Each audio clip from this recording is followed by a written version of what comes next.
Some people will judge me for filming while crying, and that will be okay. Because it feels like something worth recording. And I got dressed to go into the gym, but I kind of knew that going into the gym at this moment would also be bypassing, because like I'll get in the workout groove, and this feeling will have passed. And however, it won't have passed, it will have been stuffed. The thought that had me stop sobbing and literally get a microphone and a tripod and a light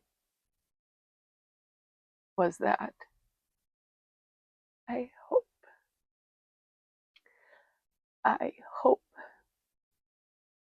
that something I am remembered for is, and no, I do not anticipate a premature death, but I think we all consider our mortality and our life path, where we've been and where we're going, and that's where I'm at, is just in that moment of considerations.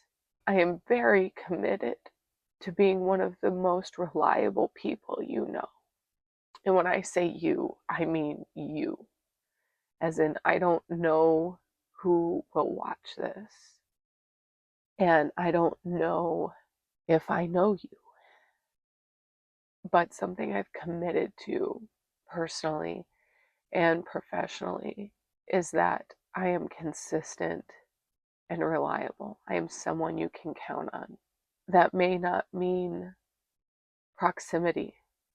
You can't count on me for a scoop of sugar or to be at every party or holiday, but that when you need, you can pick up the phone and call. You can send a message. You can watch any piece of my content that I am not always physically reliable, but energetically reliable. I may not be down the street, but I am next to you in heart and mind and soul. This statement has sort of evolved from being a nomad. Part of that nomad lifestyle is being anywhere at any time with anyone or no one.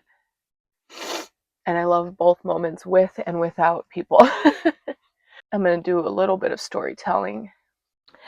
My life didn't turn out as planned. And I'm not saying that in a self-pitying kind of way. In short, I married my college sweetheart, and I definitely thought that that was the trajectory of my life, was having kids and living near my hometown. After divorce, it went a totally different way. I'm so happy and I'm so grateful, truly. And I think somewhere below the surface, there is a level of guilt, because once that happened, I started my own healing journey. And I didn't set out for that. It felt very thrust upon me, because the pain of divorce was intense, so intense. And I'm not someone to hide or fall apart or give up. And so I picked up those pieces. I picked up the pieces of me. That sounds so cheesy, God. And yet, I have so come to understand that all cliches, there's so much truth to them. They're so relatable. Once my life didn't go how I imagined it going, I opened up to how it could go. And life so magically took me in so many directions. And I am so grateful for that. And I don't have children, but I have young people in my life, nieces, cousins, whom I call nieces and nephews, because that's what I called my older cousins, aunts and uncles. And so to get to play that role in young people's life within my family, I get to watch them grow up. And I get to be a cool aunt. And I get to take them on trips and teach them life lessons and be a third parent in many cases, is like contribute to them and their development and teach them and listen to them and nurture them. And my God, it's so beautiful. It's such a gift. But I remember times like right now that I am sure the adults in my life imagine that my life would go a certain way, and it certainly hasn't. And days like today, it is very present to me. It's not constant, but in those reflective moments that there's a level of guilt that comes with that, with not being married, not having children, not living near home. There's a certain amount of guilt that comes with feeling like, not like a disappointment, because it's not that, but feeling like disappointing the vision of someone else, the expectation, the desired outcome. I'm sure plenty of people whom I love dearly and who love me dearly imagine me as a mother or whatever, even as a corporate person or working a certain job as a coach, as a teacher. Like, there's a lot of things I've once set out to do that no longer do, and that there is some guilt associated with that. And that when I set out to be a coach, especially specifically with my online presence, something that I knew even when I started and have solidified as I've gone on and observed in my work, is that people come and go. Everybody comes and goes in life and death, right? But certainly in the pursuit of happiness, the pursuit of purpose, of career. And so many of the people I've seen online present themselves as coaches and leaders tend to disappear or go quiet. And I respect everybody's journey deeply and reasoning. I know there's endless reasons why we would change course. And sometimes course is changed for us. That happened to me. I empathize with that, which brings me back around to this commitment that I've had and have to be one of the most reliable, consistent coaches and creators in your online space and in your energetic space. Online happens to be the medium that makes it possible for me. I can't be physically everywhere all the time or be everything for everyone.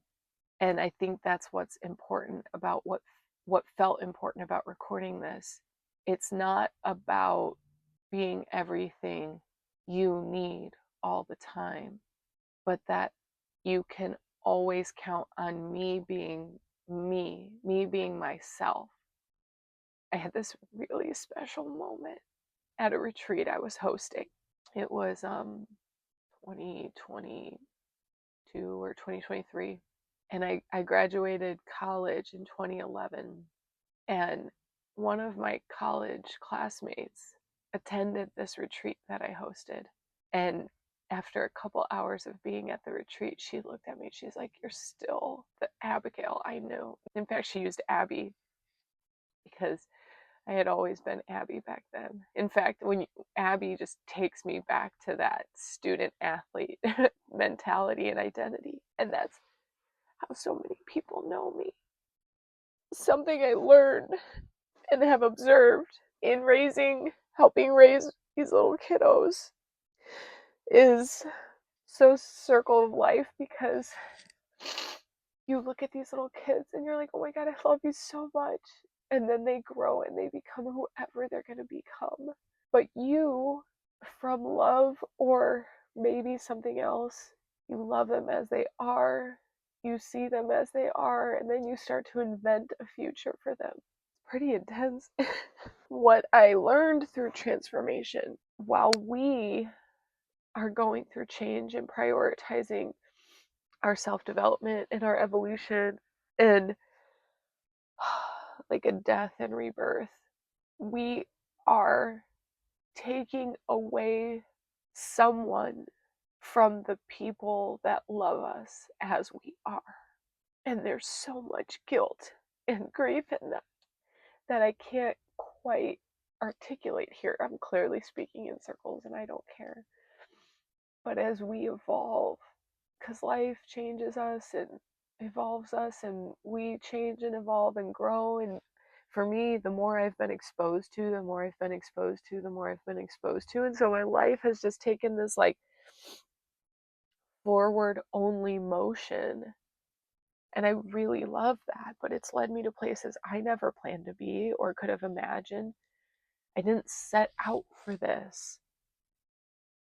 Life kept, the path kept unfolding, and I kept stepping forward, even when it felt like the ground hadn't formed underneath my foot.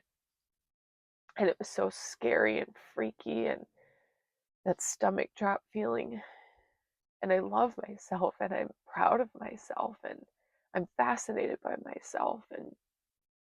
And yet, what I have proven, and time again, is that the people who love me, period. And they loved me then.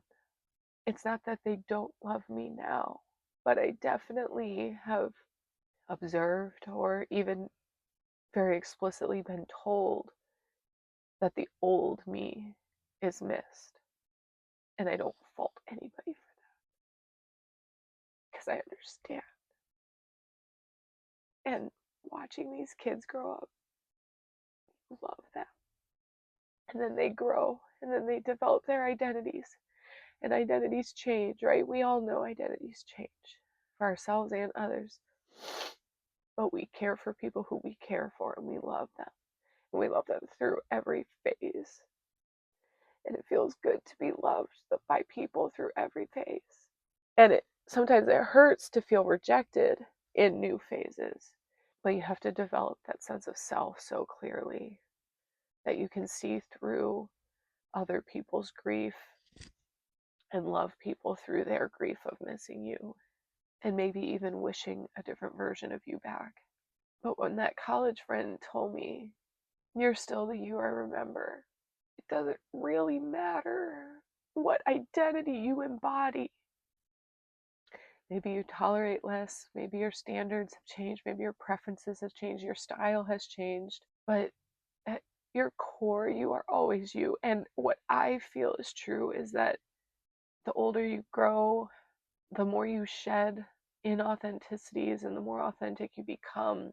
You don't become less you, you become you, more free and more expressed and more unleashed. What I hope for people in me being consistent and reliable is that I am me. And that whether we're talking every day or I'm not talking to anybody every day, by the way. God bless.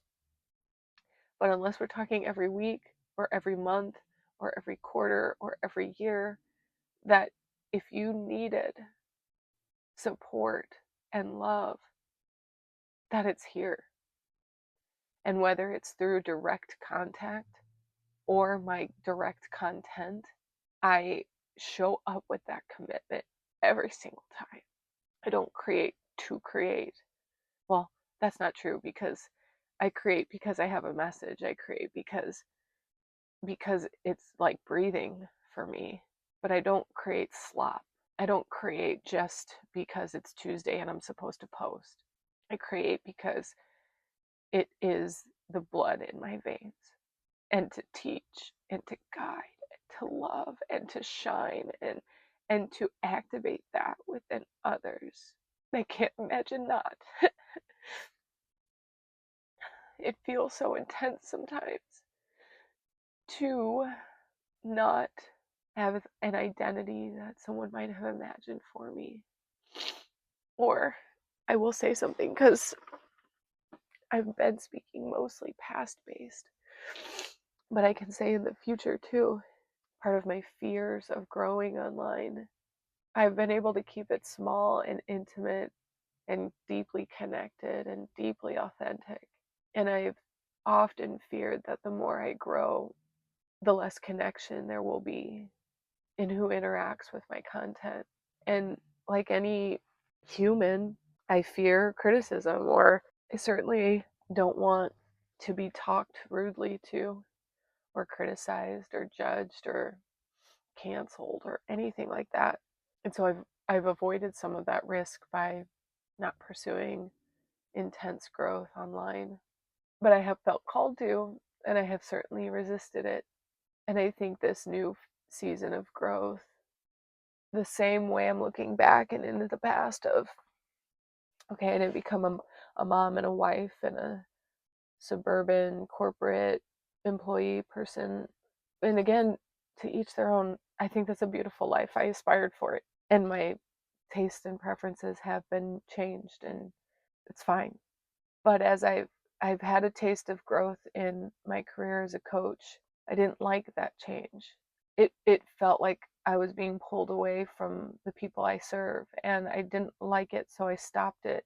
And I reeled back in so that I could more consciously decide or direct. It was a form of manipulation in terms of not like the grip on control, because I do want to be connected to who I serve. I don't want to disappear from my services as a coach and a consultant and all of that.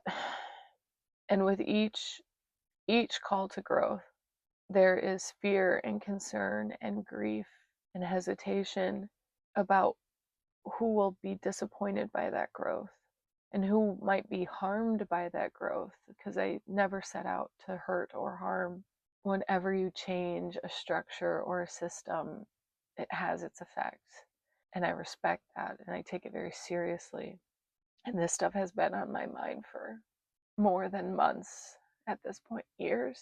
The word of 2025 was influencer. And I've opened somewhat.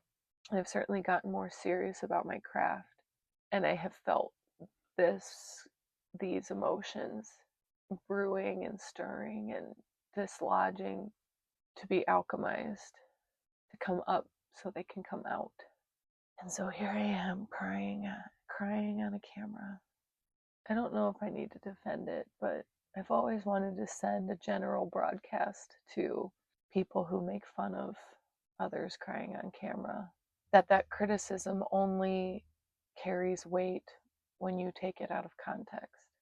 Because for me, this is a heartfelt message. The whole point of why I'm crying, part of it, is being taken out of context. And at this point in where we are, I don't even know if I finished every story that I started. But what I do know is that I love deeply, I care deeply, and that at the end of the day, I'm really proud of myself. And I love what I do. And I love who I know myself to be. And I love my people. And I love people. And that one of the most impossible feeling tasks is seeing everybody happy and content. I believe in it and I work for it and I live towards it. Sometimes it feels like it comes at a cost. But what I know about these feelings and these thoughts is that when we're able to communicate them, we're able to alchemize them. When we suppress, gloss over, avoid, compartmentalize, suppress these feelings, they stay within us, they brew and they fester, and they multiply and they manifest. I just know that when we process these emotions, we are able to move through them in a way that we are free from them, and that every day isn't ruled by them, and that maybe seasonally they come up for some tending, but that we can be the most authentically ourselves when we address and navigate these emotions. Because at this season of life, I'm 36 right now in 2025. I don't foresee myself becoming a mother, and that's okay. But at 40, I might feel different. Consequences and benefits will be different, and processing it will look different. And so to make space for just processing is a practice I deem incredibly important, and to process with a professional incredibly important, which I do. I've been writing an article for a magazine, and I've been talking about my upbringing and my culture and my family dynamics, and the way that we were so tight knit, and the way that I was trained as a leader by my upbringing to show people what it's like to be loved unconditionally and to have someone in your life you can rely on. And I've had that. I was raised that way. I know what it means to be shown up for and to show up for. And I couldn't be more grateful. And I really hope that part of my legacy is that as well. That I'm someone who showed up for life, for the one she loves, for the one she doesn't even know. What I know from my time in my career is the one who succeeds or the one who wins is the one who doesn't quit. So many of you, so many of us have seen people come and go in our lives. And what I've always committed to being is someone who's just there. That when you log online, I'm in your newsfeed week in and week out. Oh, there she is. Like a guidepost, like a cornerstone, like a resting spot. Just a place to come be, come think, come process, come visualize, come dream. And certainly someone that you feel you can be yourself around. That's what I hope you can rely on me for, is to feel safe to be you. Because I have done the work for me to feel safe to be me, even if it makes me cry sometimes. Thanks for being here. I love you.